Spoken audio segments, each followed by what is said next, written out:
Okay, so the next one is Chupacabra, Chupacabra. IMDb states Chupacabra Terror, but when you actually watch the film, the title state is Chupacabra Deep Seas. So it's different names, different places. It's a horror. Came out in 2005, rated 15, an hour and 28 minutes. Amazon has a rating of 4 out of 5, and IMDb a rating of 3.4 out of 10. The Amazon synopsis is: when cryptozoologist Dr. Pena traps the legendary Chupacabra on a remote Caribbean island, he smuggles it aboard a cruise ship with the disastrous results. So the director is John Shepherd, actually spelled differently, Shepphiard, and he directed Firestorm. The producers, there's a few, so I've just picked a couple. Paul Kolichman, Kolichman, and he produced Shakes the Clown. And Stephen P., and I can't say his surname, Jarchow, who produced Deep Freeze. Music was by Penka Kouneva, Penkakouneva, who did the music for Pandora. Now the cast, I've actually written quite a few of them down here, as opposed to just one or two. We have John Rhys Davies, who was Captain Randolph, and he was in Lord of the Rings. He was Gimli, believe it or not. Dylan Neal, Neal, was Lance Thompson, and he was in Arrow. Keelan Simmons, Chelan, and she was Jenny, and she was in Final Destination 3. Giancarlo Esposito, Giancarlo Esposito. He was Dr. Pena, and he was also in Breaking Bad. David Milburn, he was Rick McGraw, and he was in Gods and Monsters. And Mark Viniello, Viniello, he was the monster, Chupacabra, and he was in True Blood. And it was actually filmed in Turks and Caicos Island. So, as I say, the title came up with the Deep Seas one. I was like, oh, okay, so is it not the same one? No, well it is, but there's different terms.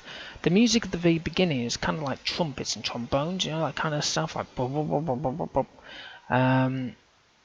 So that's sort of the very beginning when it was going over the seas, and then there was the bit where they were in the Caribbean island with Dr. Pena, and the music was kind of like, you know, those early 80s kind of films with Arnold Schwarzenegger with a commando and stuff like that.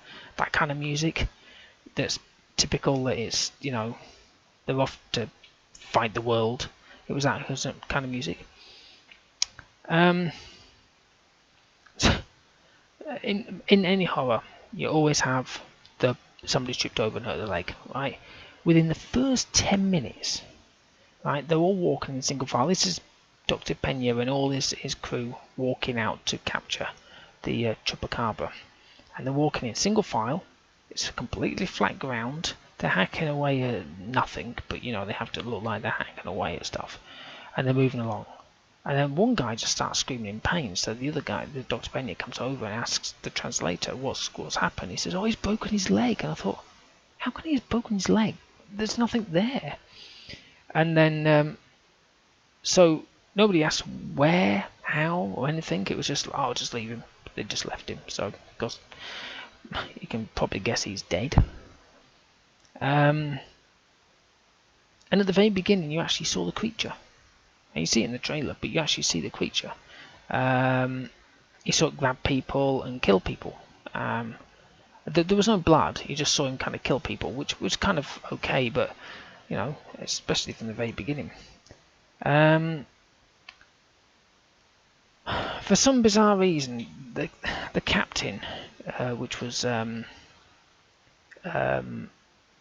Rhys Davies, sounded very posh. Oh yes, oh, let's go here and tally ho. And I was like, oh, come on.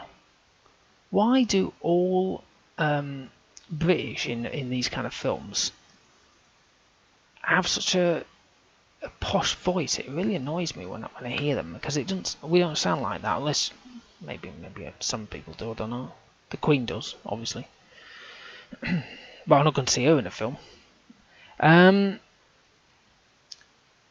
So we found out how it actually escapes on the ship, right? So the good doctor basically pays these two handlers. You see them on the video clip. It's the two sort of hanging around by the crate. So he pays them to store it down below where it's nice and cool, but don't look inside of it. So as they're dragging it through, the other one says, "Oh, I wonder what he's got in there," and the other one says, "I don't know, but I think we should find out." That's right, dead. it's so obvious that you can just see it. It's like, yeah. But the creature's actually pretty cool. It's good effects. Now I hate to say it, but I actually saw it bite into a guy after feasting on another guy's stomach.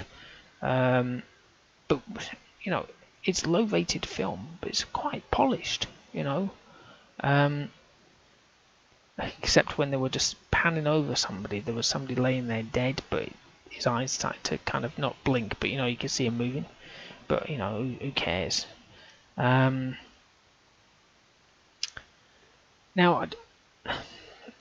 there was a part where I didn't write that much down because I was too busy watching it. It's another one of these films that I absolutely loved watching it.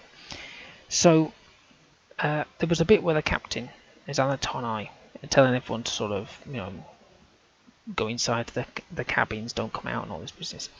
And his daughter, who was Jenny, well, in the film, but that was Keelan Simmons, was reading a book, right, called Dating Dead Men by Harley something like that. I don't even know if it's real. I'm going to have a look. But it was very apt, so I don't know if it was supposed to be a joke. I'm just actually typing it into Google now. So into Amazon even. So that's what I was having a look at. Actually, it does exist. It is a real book. I've just found it here. Dating Dead Man by Harley Jane Kozak. Well, there you go. So a bit of self-promotion, because normally they don't read a real book, do they? It's normally some sort of a cover or some book that you never even heard of. But there is a book. It's expensive though. It's 36 quid. Or you can get it, you know, used. Curious what it is actually. Anyway. So I admit the film's good. The special effects of the actual creature, which we saw close many times, was good.